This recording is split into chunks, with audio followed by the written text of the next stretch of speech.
Hello. Whew. Hello.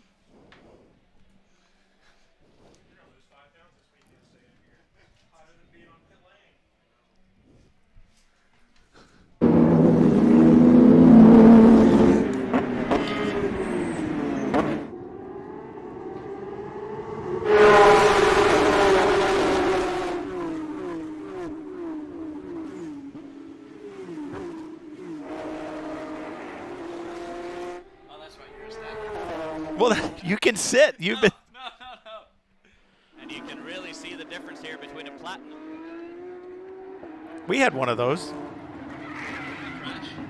Exact same deal. Yeah. Locked up.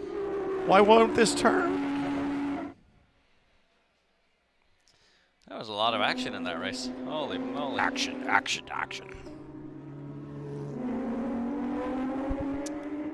Kara, are we essentially coming on right at the green again? Yeah. So we're not going to do any kind of pre on this, or? Yeah, and the lights are out on the pace car, so we rolling.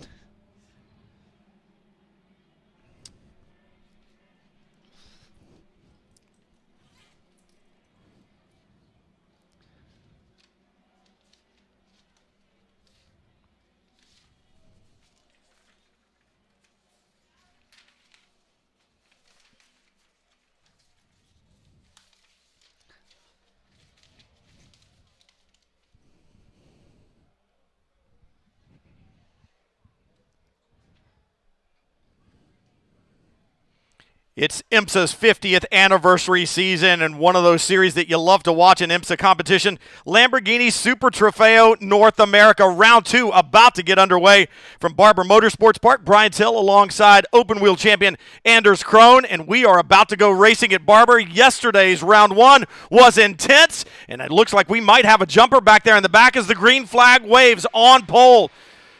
Sandy Mitchell in the number 1, the blue and black, leads down into turn 1, but already some pushing and shoving. Yeah, that's Corey Lewis being shoved off the track in that white Lamborghini, and more trouble here back in the pack as well, and crazy opening lap so far. Crazy opening lap, and David Lind in the green 94 straight to the front. Mitchell, I should say, with a good start, but man, the demon start by Lind. How was he able to do that? He must have done that around the outside of turn 2 and just got the run off the corner because, yeah, Mitchell was well out in the lead, and Dennis Lind, the Danish driver, able to get that position. We've heard a lot about Dennis Lind and his ability behind the wheel of one of these Lamborghini Huracan Evos. You just saw it there. Very bold move. And this racetrack, Anders, seems to be hard to pass on. Is that one of those things that leads you into being bold from the beginning? You absolutely have to be bold at the beginning, and that's exactly what he did there. And I think also Dennis Lind, he's got a lot of experience racing in the wet, and that actually helps you a lot on the opening laps here. When the tire's still cold, the car is moving around a lot, and that gives you that confidence to push that extra bit harder. So that's probably where he got that advantage over Mitchell on turn 2. Somebody else bold as gold. You saw that black and gold number 69, Eric Kern. If you're an IMSA WeatherTech sports car fan, you'll recognize him as a champion in the prototype division. He had a good start and has jumped up to, I believe, 5th right now. He was as high as 4th. And it's just a stellar lineup here when you look at it. And you have the likes of Connor Daly running in 3rd. Corey Lewis, a Lamborghini champion as well, running ahead of Eric Kern here. So just an absolutely stacked field. Lind, one of the pros, 4 different classes running right now. Pro-Am, Pro, also LB Cup, and Am Division. And how about this for Connor Daly and Corey Lewis fighting it out again for a 2nd day in a row. Their battle yesterday was absolutely titanic. And, yeah, it looks to be carrying on here as they're trying to chase down Mitchell in the 2nd spot. Just good, hard racing. These Lamborghini Huracan Evos, over 600 horsepower, huge Pirelli tires on them. When we talk about the street car and you look at one of those, you see it parked somewhere, it's like, that's the car I want to drive. Well, this Huracan Evo in its race trim, the front tires are as big as the rear tires on the street car, so a lot of Pirelli rubber down. good aerodynamics. Looks like that combination should work around Barber Motorsport Park. It really does. They can carry so much speed through the corners, but probably the most impressive thing, said Jacob Edson when I spoke to him yesterday, is the braking ability of this thing. It generates so much downforce that you can brake so much deeper than you believe going into a session. And Connor Daly now with a move, or trying to do a move into turn 1 on Mitchell. Sandy Mitchell behind the wheel in the number 1. I was talking to Travis Hogue, who calls the shots on that team, and he said this young man is exceptionally good. Just about 19 years old. Travis couldn't remember whether he had his 20th birthday or not, but he said he's just so impressed with how mature he is, and right now he's got Connor Daly behind him in that red and black number 46, really putting the pressure on. Daly with a great run yesterday. Yeah, he did, and it was his debut race in the Lamborghini Super Trofeo, and did a great job to hold off the advances of Corey Lewis, who is yet again trying to chase him down. But to your point, I mean, and we have a big incident here. That's one of the Prestige Performance Lamborghini Paramus entries. And I think the 13. Yeah, and that's the 33 car of Cameron Castles up the road, and he's got extensive damage to the left rear of his car, so I doubt he'll be able to go much further. You can see a puncture there, and wouldn't be surprised if he's bent the tie rod as well. Oh yeah, that left rear, that car is going to have to be retired. That is extensive damage. Disappointing for Castles. He was second in the AM class yesterday. Just talking to him earlier today, he said, I did not like driving this car last year. I had a hard time learning it and the different nuances. Is that the 13 around again? I want to say that's Cantu, and wouldn't be surprised if he got a puncture. And he's sitting on the left rear rim, so he would have been surprised that he had that puncture. As we have a move now, Corey Lewis gets past Connor Daly. Daly not making it easy. You could tell that he had moved over to block just a little bit, and now right there behind him, the 69, that black and gold Huracan Evo, driven by Eric Curran. Now, some people would say, well, Connor Daly's an experienced race car driver, a lot of time in an Indy car. Why wouldn't he be fast in one of these? But this is a very different ball game, is it not? Oh, it absolutely is. And when you look at it, Corey Lewis, who has, as we're getting another view here of the 33 car of Cameron Castles, who's just trying to limp this home, it's just a completely different beast. And he mentioned even just something as small as the sight lines and the seating position being something that you have to get used to. Replay of the pass here. Man. Look, Connor Daly squeezing Corey Lewis down to the inside. But Corey just committed on the brakes there into turn 1, and that's a nice move. So now he's going to go after Sandy Mitchell. Think race director Mark Ralphoff will have anything to say to Connor Daly Daly about that move. I certainly did not want to make it easy on Corey Lewis in that white 29. Castles has made it to pit road. Yeah, and 13 right behind as well. Yeah, that's Cantu there in that car, so the two of them limping at home, but obviously no spoils for them at the end of the race today, as Dennis Lind at this point in time just absolutely running away with this now, over a 3-second advantage. And don't forget, he's in the Pro-Am category, so he's not technically competing against Sandy Mitchell, Connor Daly, and Corey Lewis, but at the same time, he wants to make that advantage as big as he possibly can when he hands this car over to his co-driver. Well, when we talk about those 4 classes, we saw it yesterday with the 09, the Pro-Am entry of Oki and Eidson. They were running up front, and I think finally they just said, you know what, we're in the middle of a battle for 2 or 3 pro-class guys, and we don't need to be here. And you saw them very intelligently just say, I think I'm going to back out of this and let the boys have at it. Well, you know, they have far more IQ than I do, because if that was me, I wouldn't have wanted to relinquish a single position. I would be fighting tooth and nail here. I wouldn't care what category I'm in. Which is exactly what Sandy Mitchell in the number 1 is doing, that blue and black Huracan with those bright orange mirrors. You see the Prestige up the side.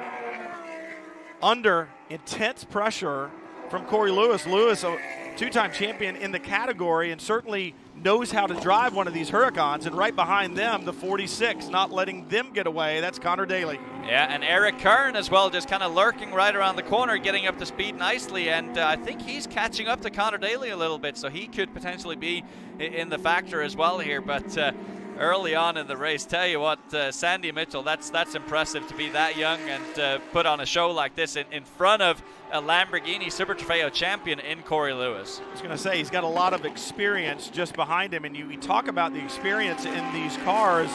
How much does that play into someone like Connor Daly or Eric Curran? It's another race car, that's all well and good, but to them, I would think the question would be, how's it going to be over a stint? They've only had one race in them now for both of those drivers, so I'm sure they learned a lot yesterday. Oh, they would have done, but don't forget, there's oh! Sandy Mitchell! Whoa! Did he stay out of the gravel? That was as close to a crash as you could get. I don't know if he dropped the left rear in the braking zone. Is that what made that car get loose? But for Sandy Mitchell, talk about fighting tooth and nail. He was not about to get up. He stayed on that bucking Bronco, that raging bull, all the way until he saved it. Are you all right? You sit down? I'm just blown away that Sandy Mitchell was able to hang on to that thing and not drive it straight into the barrier, because that braking zone for turn 5 is so steep downhill. And so once you've made a mistake or once you've gone slightly off track, the ability to slow the car down is almost impossible, as I think we have a puncture here. I see smoke off the back. Is there a fire in the engine compartment? I almost wonder if it's a left rear puncture and there's a little bit of tire rub there. I thought I saw something glowing back in one of the air vents. I think there's a fire in the engine compartment. And big puff of smoke out the left side. Huh. Looking back in the air vents, and I see smoke out of the engine compartment, but I thought I saw flame in there, so perhaps it wasn't dropping that right side wheel. Perhaps it's oil. Well, I almost wonder if going off track is what caused this smoke now, because maybe he blocked the radiators and the engine's overheating or something to that effect, because certainly didn't look like he had any sort of mechanical issues. But as the car comes to a halt, they've got the fire extinguisher out and pointing it towards the engine compartment. So heartbreak here for Sandy Mitchell, as getting a replay of what happened.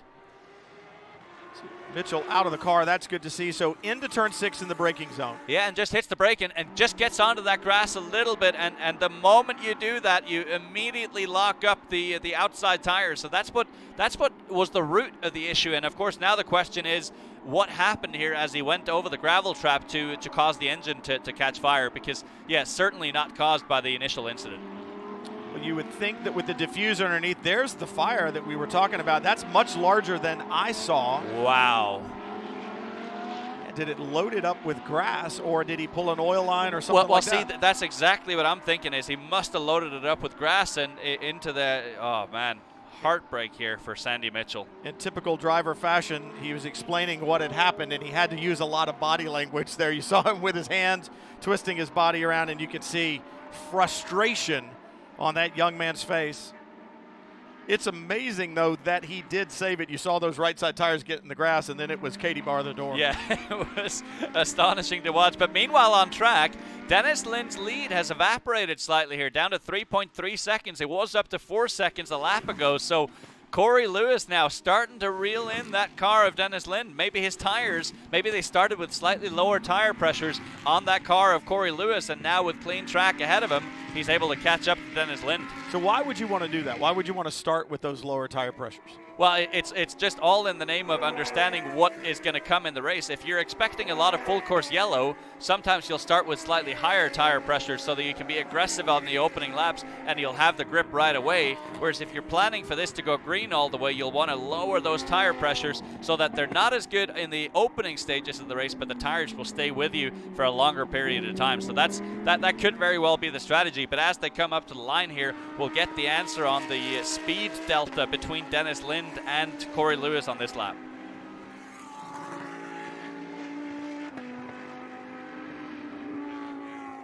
'94 still out in front. Lind with a great jump at the start, putting pressure on and then moving to the front.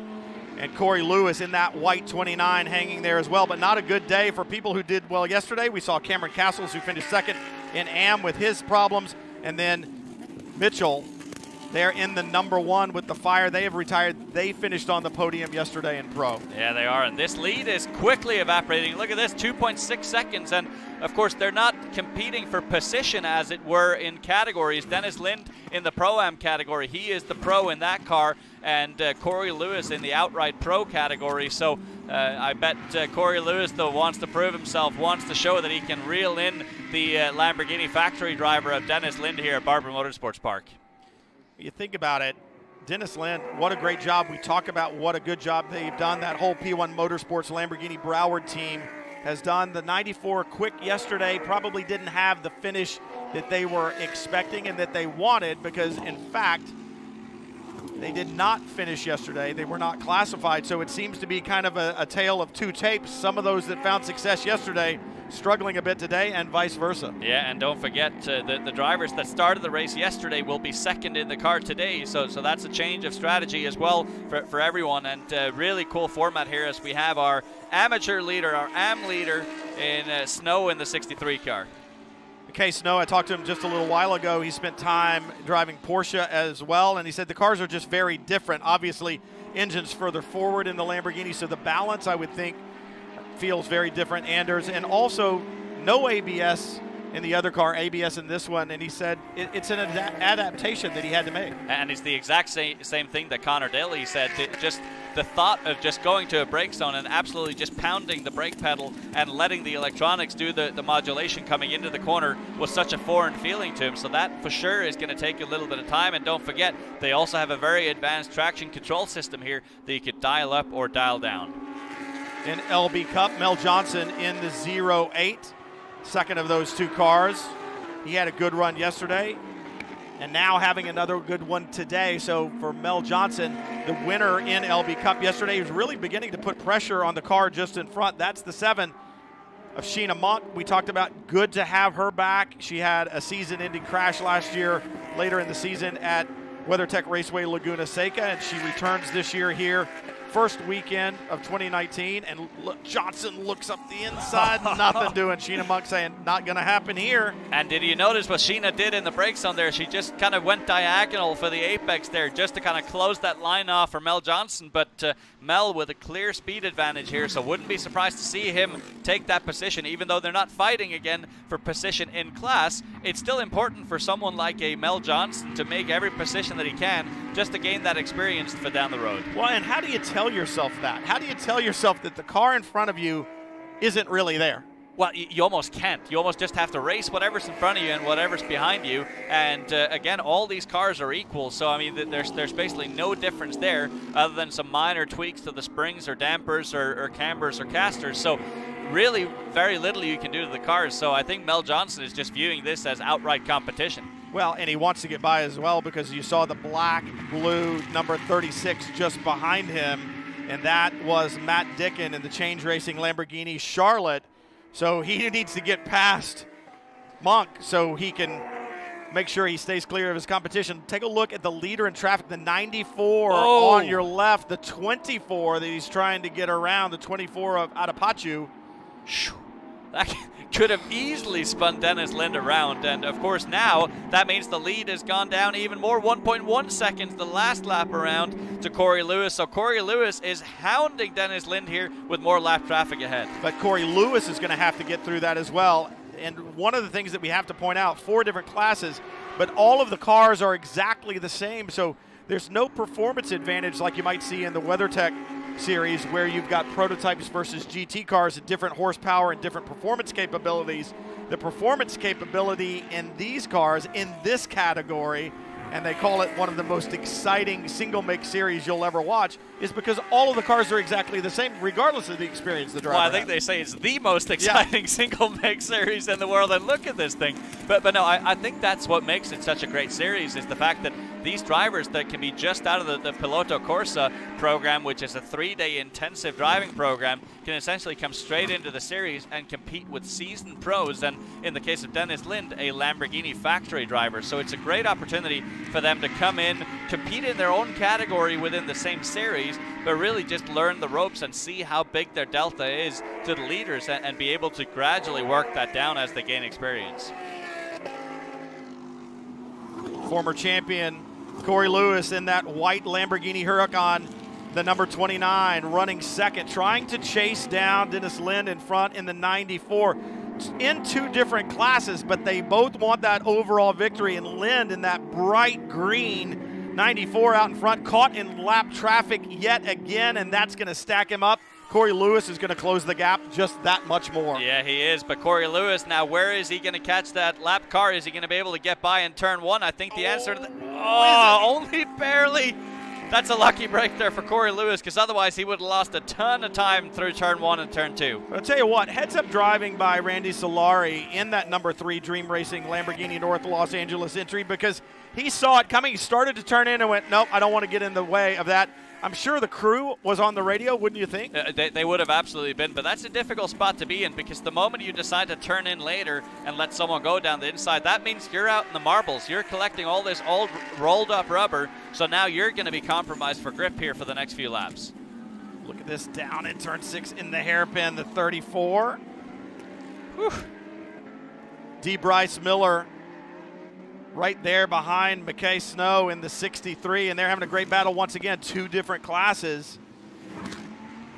D. Bryce Miller in the pro category, McKay Snow leading in AM.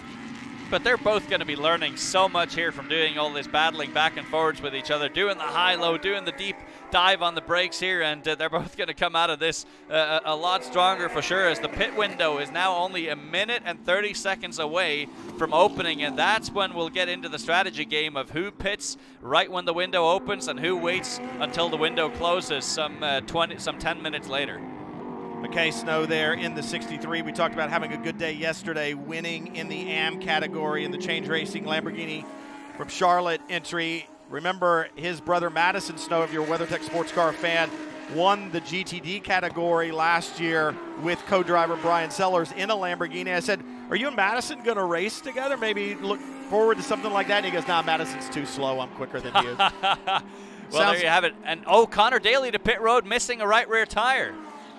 Whole wheel is gone. Wow. And you don't see that often. We talk about this. There are what are known as keepers on those axle hubs that once the wheel is on kind of pop up and keep it from coming off, were the wheel to get loose and the wheel nut to back off just a little bit.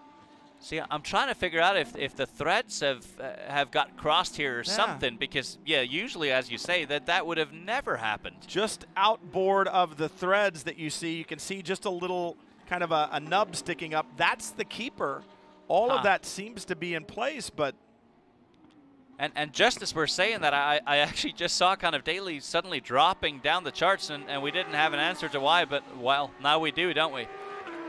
And around a place like Barber, to lose a wheel like that, that's not a comfortable feeling, because almost all the time are you driving with constant G-load in the car. And, yeah, Connor he is going to be out of contention with Brandon Godovic as his co-driver. Problems for yesterday's race winner is good news, even more good news for Dennis Lind in the 94 out in front as he continues to lead here at Barber Motorsport Park. Round 2 of the 2019 season. Lind will be handing off to Brett Meredith when they do their driver change. The pit window is open and more takers. That's the 63.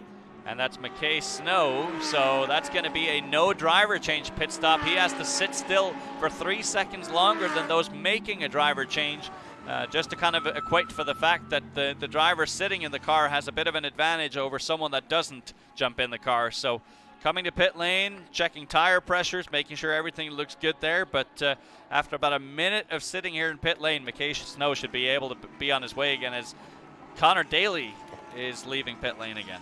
Jeffrey Chang in the 88, an AM entry. He is alone in that car. So, no, he's with Todd Snyder, I should say. So they'll be affecting a driver change as well. You also saw the 09. Jacob Eidson should be climbing in from Damon Oakey. And what a job Jacob Edson did yesterday, just getting up to speed in this Lamborghini Super Trofeo car. He's done a lot of racing over the last few years in the GT3 Cup, but he told me this car is a completely different beast and takes a very specific driving style compared to the GT3 car. So I think for him to be able to fight it up in the podium position yesterday was very impressive. Well, I think they were smart. That was the combination who just looked at it and said, let's not get involved in the battle that's around us. Let's win our class, because truthfully, at the end of the year, that's what you want. You want that championship. 34 now in, D. Bryce Miller.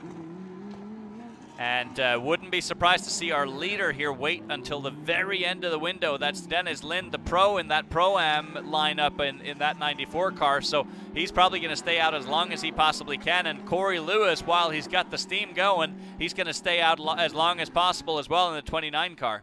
Patrick Liddy be climbing in the 34. So driver changes, you must have 2 drivers in the Pro and the Pro-Am category. Obviously Pro-Am, because you got to have a Pro and an Am, right? In the Am category, you can have 2 drivers if you'd like, but most of the drivers here in Am, actually all of the drivers in Am this weekend, have decided to go it on their own, and then LB Cup is somewhat the same. You can have 1 or 2 drivers. Yeah.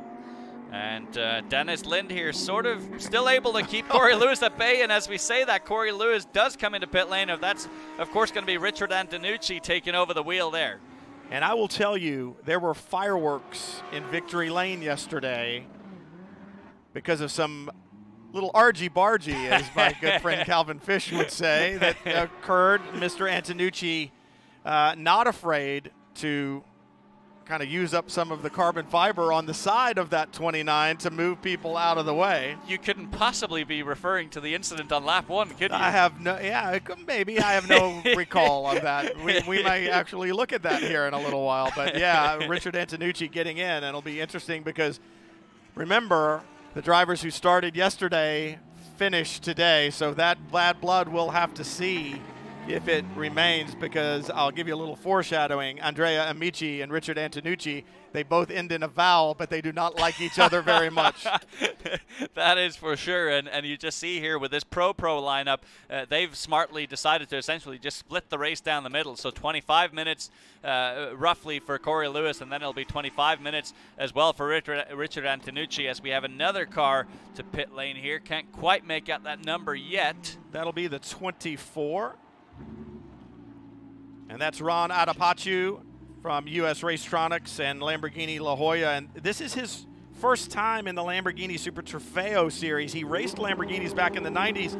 He's been off working on Sri Lanka elephant rescue and saving, I should say, trying to make sure that it's something that's near and dear to his heart, making sure that the elephants are protected in Sri Lanka. And he's got a tea company that he uses to do that. And he raced, but it's been since the 90s since he's raced a Lamborghini. So good to see him back. And I will say this, heads up driving on his part, to be out of the car for that period of time and to do what he's done. He did get kind of caught up with one of the leaders a little while earlier, but by and large, this is a busy racetrack. He's done a good job. Well, and don't forget also just how much car development there's been since the 90s. He was in the Lamborghini Diablo back in the day, so a lot of things have happened since then, especially in the electronics department, with the traction control, with the ABS, with the paddle shifts and everything. So a lot more electronic aids here in these cars, but actually to take advantage of that requires a much more aggressive driving style. So to come up to speed with that is no easy feat. And that was the best lead-in I could ever get for the white 29 with Richard Antonucci behind the wheel. You said aggressive driving yesterday.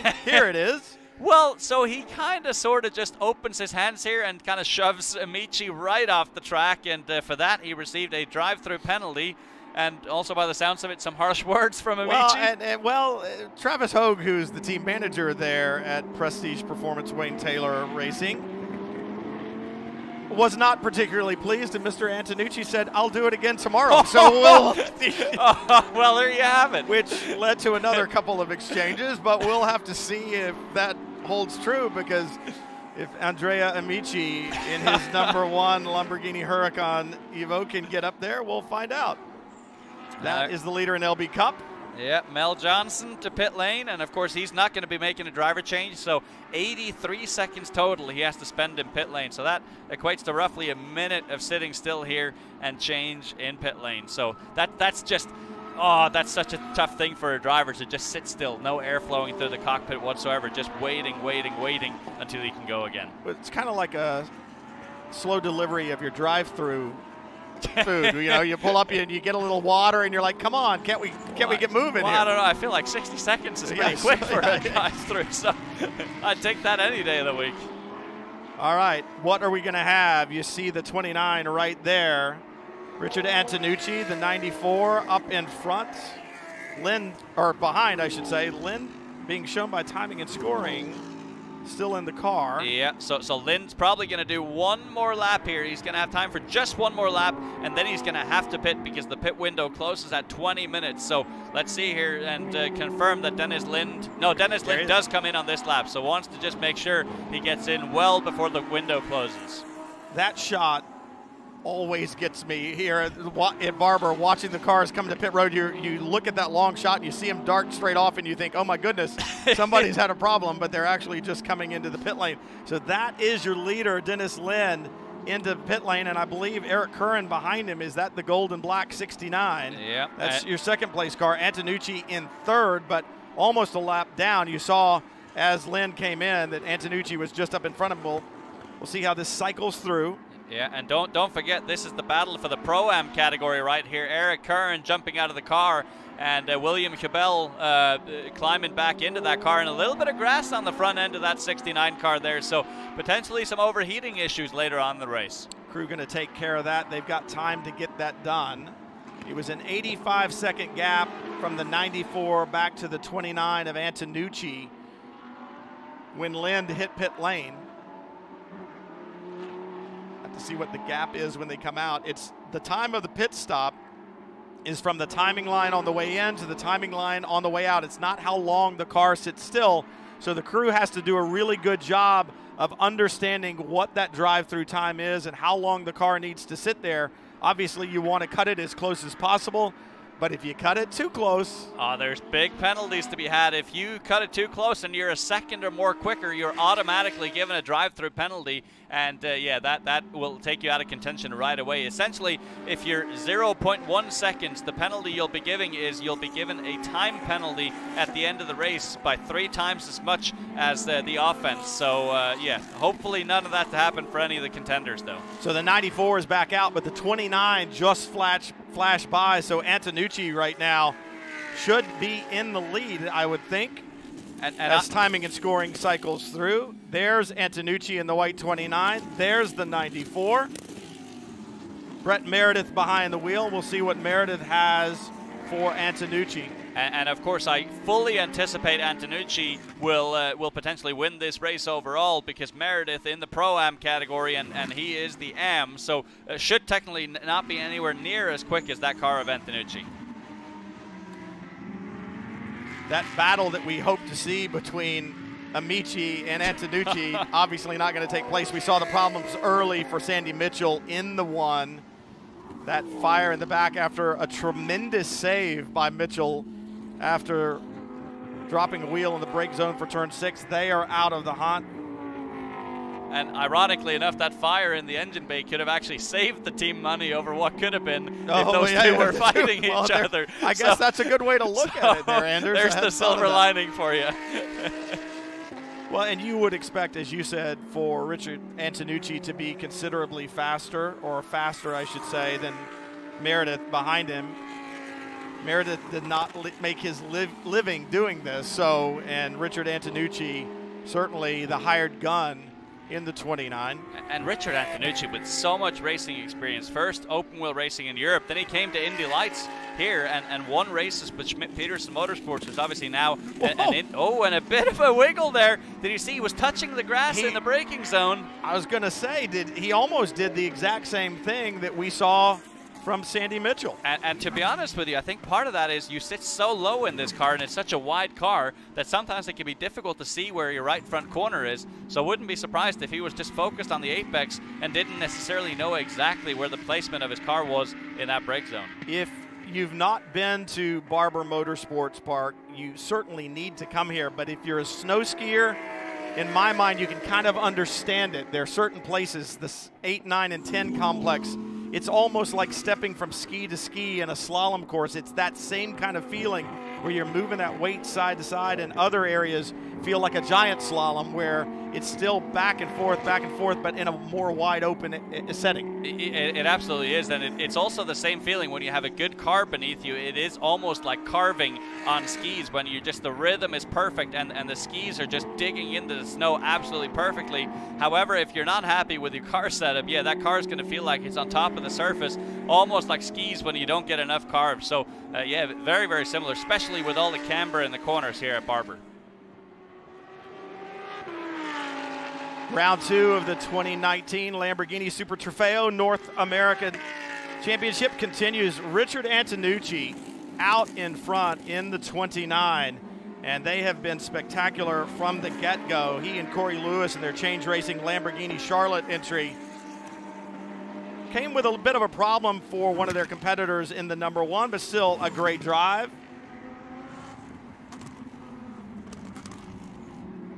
And that's Solari here in the 3 car, about to get caught up by Richard Antonucci, and hopefully for Antonucci, he's not being held up here by Solari. So going through turn 10 and 11, Antonucci could potentially do something into turn 12 here if Solari moves over to the right-hand side. And and see, yeah, they're not fighting for position, but that is such a difficult position to be in when you're the race leader, and you don't want to abrupt your rhythm that you're in. And yeah, you just have to trust that Solari is going to see you on the inside there. But you got to go back to all the cars are identical, so that when you accelerate off the corner, the acceleration rate is the same. Leading in the Pro-Am category right now in the number 94, Brett Meredith took over from Dennis Lind. Lind, what an awesome job from the start, took that 94 out in front. And now Brett Meredith having a good run at. They're looking for a victory in Pro-Am. And I think Brett Meredith has learned so much from Dennis Lind, who is the factory Lamborghini driver. And Dennis Lind with so much success racing full-time in the Blancpain Championship in Europe, and a lot of experience with this car. And when they look at the data and video, they will have direct comparison and the ability for Brett Meredith to compare himself against that seat time of Dennis Lind to vault himself forward. Move back into the AM category. McKay Snow took the victory in that category yesterday. None of these guys are relaxing. Did you just see that? Oh, yeah. No. They are pushing 10/10 all the way here, and it's just fantastic to see. And again, you have all these different categories, so there's always something to race for. There's always that race within the race. McKay Snow saying he's really enjoying this Lamborghini this season, come to grips with it a little bit, knows it. Obviously got some information from his brother who ran in this series. He's an engineering student, just has one more year to go. He's at the University of Boulder, I believe, and just an intelligent young man, comes from a racing family. I was talking to his parents a little bit earlier. I said, so are you done now? Is this the last? And they said, well, we have 2 more daughters, and they used to race go-karts, but they weren't really interested. But now the oldest one has said, well, you know, maybe I'd like to get back into this racing thing. So we may see more Snows and Motorsports before too long. A little bit of side-by-side action there, but Mel Johnson, the LB Cup leader, lets McKay Snow go. And, yeah, actually, to your point about McKay Snow, how impressive is that to be running 4th overall in the AM category? I mean, that's saying something about how much experience has been gained over the course of the last few days here. I don't want to open a can of worms. Please do. But yeah, I know you're like you love it when I stir the pot a little bit. But remember, his brother Madison Snow was, when you think about levels of drivers, got upgraded from a silver to a gold driver. That turned him automatically into a pro, and it kind of limited some of his opportunities. Right now, McKay running in the AM category may want to think about how quickly he's running. Well, and just doing a terrific job as well. And even just looking at his lines and the way that he's driving the car, it's not quite as assured out on the track as Richard Antonucci, but all the lines and the general application looks very similar. So I think McKay can go a very, very long way here. With 14 minutes to go, though, still going side by side. This is intense stuff. You got William Hubble in the 69 just out in front. That black and gold entry he shares with Eric Curran. And I believe that's Brandon Godovic back out on track after Connor Daly did the first stint, but lost that right rear wheel. So they're not in contention, but Brandon Godovic still a lot of experience to be gained here as he overtakes William Hubble. You think about it right now, Godovic is well back in the order after losing that right rear wheel with Connor Daly in the seat. But think about it, this is for championships. They're well back, 4 different classes. A lot of the cars in front of him don't matter. So he can still get 3rd place points in the pro category, even finishing that far back. Why do you put the wheel back on? Because it's not over till it's over. And it's racing experience. Every single lap you can get is valuable, and you never know what you're going to learn. And this can help them further into the championship to try and win that thing overall. Is if someone else falls out of the race, that's a few extra points for you towards the end of the race here. they had such a good run yesterday. Connor Daly so excited after that victory. I mean, I think he stepped into it. We were talking yesterday before the race, and he said, I'm really frustrated with a lot of these guys who won't get out of the way. We're faster, da-da-da-da. He seemed to let all that go after the race yesterday. Funny how that works, isn't it? And he seemed like a man relieved here when I spoke to him a little bit earlier this morning. Just so happy to get that first win. And, you know, for him, he's actually, when you look back at it, yeah, he's been in IndyCar and he's been in the Indy 500 for a few years in a row here, but it's been a while since he's really been able to challenge for race wins. So I think it was just a breath of fresh air, even though it is a completely different car than the IndyCar. And what does that do for you as a driver? You've struggled, you've tried, and maybe you didn't always have the best car underneath you, so it was going to be difficult to get results. Now you move to another category, maybe one that you weren't even focusing on moving to, but you move to it and then you find success. Does it kind of recharge your batteries? It absolutely does, and I'll call it the Marcus Ericsson effect, because he said repeatedly in IndyCar, he feels like, man, I've got a fighting chance. In Formula One, I was always locked into my position based on whatever equipment I had, but in IndyCar, I feel like I have a fighting chance, and so I think it's the same exact thing for Connor Daly, where, yeah, he's had some opportunities in IndyCar, but hasn't necessarily always been a fantastic opportunity, and here a lot more of a level playing field, a lot more limited on what you can do from an engineering perspective compared to an IndyCar and Super Trofeo, so it does come a lot more down to the drivers. Well, we were talking about Brett Meredith earlier running second in the 94. That position's now been taken by Patrick Liddy in the 34 that you see right there, the US Racetronics Lamborghini Beverly Hills entry. And Liddy was very impressive yesterday as well. Yeah, just put together such a solid run, and similar today. I mean, just kind of not quite in contention to fight against Richard Antonucci, but yeah, that would be a very, very tall order considering all the experience of Antonucci. 18.5 seconds or so behind Richard Antonucci right now is Patrick Liddy. And he's going to need help to get that. Obviously, with 10 minutes to go, you would need a full course caution or something to bring it back. But then the question is, does he have anything for him? As hard as these guys have been running, is it possible to run these Pirellis off? Obviously, Antonucci is incredibly experienced out in front, doesn't have a lot of pressure, but you absolutely can. I mean, they're very good tires, and if you look at how the lap times kind of fall off during the course of the race, it's not a sudden drop-off. It's just kind of a slow slope, and actually somewhat helped by the fact that your fuel load gets lighter throughout the course of the race. But you can definitely drive them off if you are too aggressive, and of course the one help that you have along the way is you have the traction control, so you can manage that a little bit. But still, if you get the car too sideways too many times, yeah, you're going to lose that grip quickly. It seems, too, that learning how to utilize the traction control for drivers like Connor Daly, that's a challenge in and of itself. If it seems like if you're running too much of it, it's a hindrance. If you're not running enough of it, that can be a hindrance. You can burn up the rear tires. And you know, it's almost a bit of a similar thing, almost to driving a four-wheel drive. I had a chance a few years ago to drive a World Rally Championship car with four-wheel drive for the first time. And it was kind of one of those things, when I was going sideways, my brain told me, oh, I need to lift at this point, because that's what you do in an open-wheel car, when in reality you had to put the power down to get the max amount of traction. And it's the same thing with traction control here. Even though you feel like the car is on the limit, you have to hit the throttle, because the electronics will actually give you the best possible traction off the corners. Brandon Godovic in that red and black 46, maybe a little bit frustrated with the car in front of him, Todd Snyder, but doesn't really need to be. Getting past this car is not going to really do him any good. Remember, Connor Daly, when he was behind the wheel of 46, had that right rear wheel problem. Got to believe the car's not as good as he really wants it to be. So really, do you just bide your time? It's kind of hard to tell a race car driver to do that. You race. You go for it. You always go for it, because, again, it's experience that you can use for the future. As Brett Meredith here, the leader in the Pro-Am category. Okay, McKay Snow has dispensed of Liddy and has moved forward. He's now third overall. Wow. So you've got a Pro in first, a Pro-Am combination in second. No, timing and scoring lied to me. It's changed just a little bit. Liddy up in second, then Meredith in third, McKay Snow in fourth. But this is the battle right now for third overall. And how amazing would that be for McKay Snow in the AM category to be able to pull that off? That would be just fantastic, and getting much better runs off the corners here. Squares off the corner a little bit better, gets the traction down, and really gets the run here. So it could just be a matter of time before he gets by Brett Meredith, and probably wants to bide his time on the back part of the track, but once he gets back around to turn 5, might be able to get the job done. I see what you mean, though, about McKay Snow seems to run such smooth, gentle lines, maybe a slightly later turn in the beginning.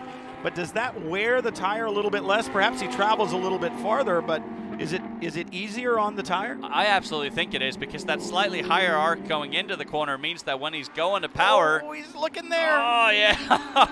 Nice.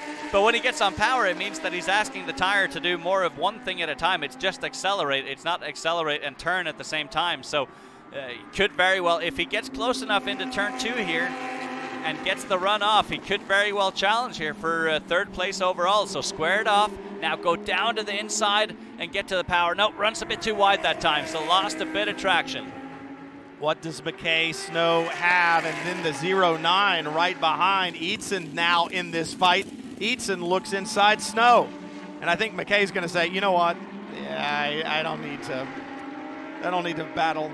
I don't need this fight, because Eatson now in the Pro-Am category has Meredith. This is now the battle for the Pro-Am win. Just in front, the 94 of Meredith in that bright green Lamborghini, and then Eatson just behind in the 09. So Jacob Edson here on track to get overall podium if he gets by that car of Brett Meredith. And yeah, we watched that battle yesterday, didn't we, with Jacob, and he was just on fire in his first ever Super Trofeo race. So he's going to be a motivated boy here. Don't do it into turn 12. No, it's not the place. That is not the place you want to try and go for an overtake at Barber. And McKay Snow's going, I'll let you by so you can go fight, but don't make me pass you again. Yeah, that's not the place to get it done, is it? That is, you want to show yourself, but you certainly don't want to tempt it into the final corner. We've seen it a lot in that corner. Does the 94 have a run back off? Is it the over-under? No, I don't think so.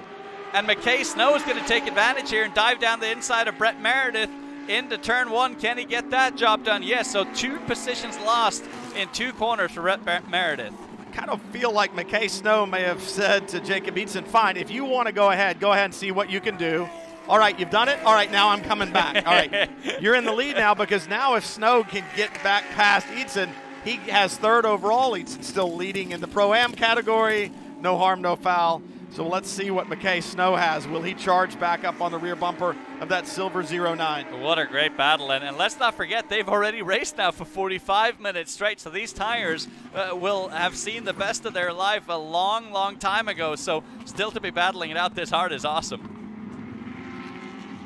Good stuff. And there is that kind of give and take. And I think that's what we saw with McKay saying, okay, that's the fight for the lead in Pro-Am. I'll let it go. But then you've got to decide, okay, at what point in time do I have bragging rights? And I really like that about this series, because there is that ebb and flow back and forth, not thinking about just what you're doing, but how it affects other people. And remember, that favor that you give to somebody can easily be returned to you later in the season if you need it. And it can be returned to you at a crucial stage of the championship. Absolutely. When maybe you're talking a point or two to win a championship. So you're absolutely right. So yeah, you certainly want to play your cards right here in the early stages of the season. But what an opening weekend it's been so far for the Super Trofeo in 2019. I mean, just such close competition, and yeah, you can really see why some of these drivers go on to become Lamborghini factory drivers, because it is such a good learning ground. Well, and that's your goal. You want to be a part of the Lamborghini Young Driver system, and then once you do that, perhaps that ride in a GT3 car is out there for you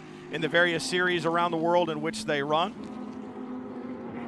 Go back a little bit further to the battle for 3rd in LB Cup.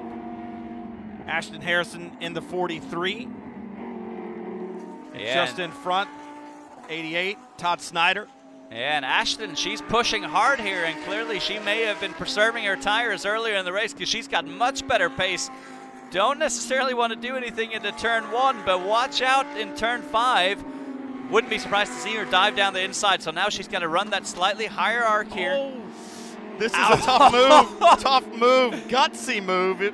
Can't she pull it off? Ashton Still Harrison. side by side.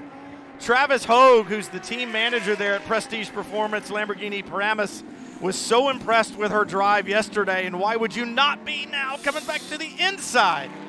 Oh, look at that little correction there. A little bit of a wiggle for Harrison. Got about 60 members of the company that her family runs here watching, cheering her on. Well, and she's doing a terrific job at it, and clearly she has the upper hand as it pertains to... Oh, and she spins! Oh, just when you thought she had it done. Oh, Ashton Harrison, what a great battle, though. The disappointment, other cars streaming by. I think that may have been the leader, Antonucci, that went by. Not exactly sure, but back underway. Be careful.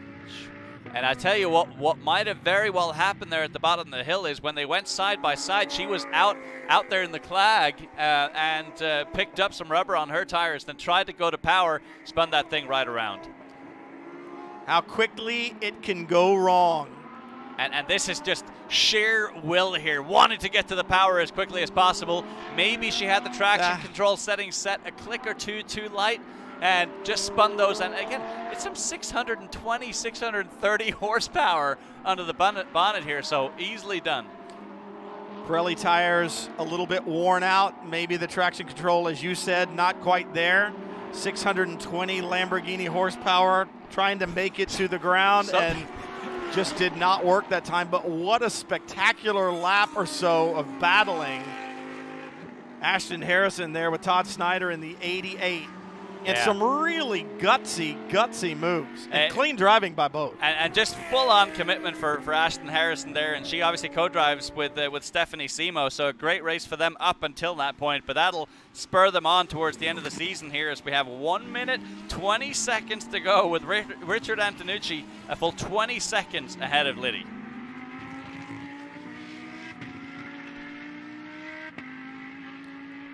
Richard Antonucci, a good day at Barber Motorsports Park, round 2 of the 2019 Lamborghini Super Trofeo North American Series. No better place to start the season than this 880 acres that Mr. Barber envisioned. Great, successful Alabama businessman and now a racing entrepreneur. The museum here is world class for both motorcycles and cars. 36 seconds coming down. Antonucci just 1 lap to go. He's got some lap traffic in front of him and really 20 seconds of clear racetrack behind him. How risky are you going to be, I should say, do you be? That's really not good English, is it? Well, you got guys like Adepachu in front. I was going to say the answer to whatever the question is zero. You do not want to put your car at any sort of risk here. So he's going to go for a move down to the inside into turn 5. That's a very low-risk passing area. And from this point forward, just going to be feathering the throttle on every throttle application, not putting this car at risk. Once again, Ron Adepachu. First run in the Lamborghini Super Trofeo North American Championship there in the 24. Good job staying out of the way, letting Antonucci by. And you think about Change Racing and the success that they've had. Team driver and dealer standings, they swept those in 2018. Won the first 2 races of 2018 in round 11 at the World Final. So this team certainly knows how to get it done. And Charlotte's not that far away. Well, I was just going to say, Changed Racing with Lamborghini Charlotte supporting them. They've probably got some guests out here that are going to be celebrating big time tonight after the defeat of yesterday to come through and dominate today. Wow, that's impressive. Corey Lewis started the 29 today. Richard Antonucci will finish the deal, close it as he comes on to the front straightaway. I'm sure there are celebrations in Charlotte at the Lamborghini dealer. Friends here, Richard Antonucci takes the victory, holds that number 1 finger out and says, yeah, we deserve this one. I'm sure that's a little bittersweet to the group over at Prestige Performance after the run-in that Andrea Amici and Antonucci had yesterday. But you know what? We got a whole season of Lamborghini Super Trofeo in front of us. As you see the 09 across, Jacob Eatson, great job for him. They'll take the victory in the Pro-Am category, he and co-driver, as they come onto the front straightaway. Yeah, and then McKay Snow taking the win in Am and 4th overall. I tell you, that is so impressive. Only 31 seconds away from the lead. So that's less than a second lost per lap to Richard Antonucci. Very impressive indeed. And Mel Johnson makes it 2 for 2 in LB Cup. Eadson and Oki in Pro-Am, as we said. McKay Snow in Am. And can't say enough about McKay Snow and the drive that he has put in these last 2 days. We saw him battling for a podium position overall, and I think it's just that intellect in that young man saying, I got to be careful about what I risk. And you saw the same thing for Richard Antonucci.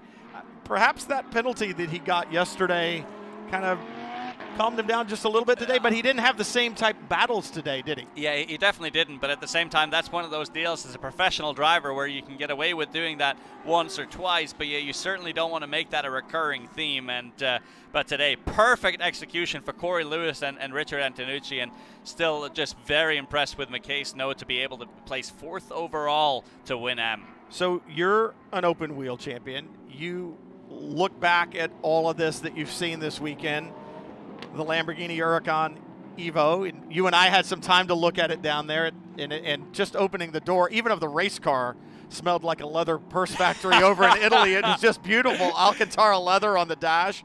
What's your take on all of this? All I'm saying is I'm unretiring. I'm coming right back in the Super Trofeo because this was fantastic. Look at this turn 1 action and $350,000 race cars and just playing it out and racing so aggressively. The most exciting single-make series in North America. And yeah, some drivers had a bad day today, but is it a bad weekend when you get to hustle 620 horsepower worth of Lamborghini Huracan Evo around Barber Motorsports Park? I wouldn't think so. No, it is not in the slightest. And Sandy Mitchell, we got a view there of that huge moment into turn 5.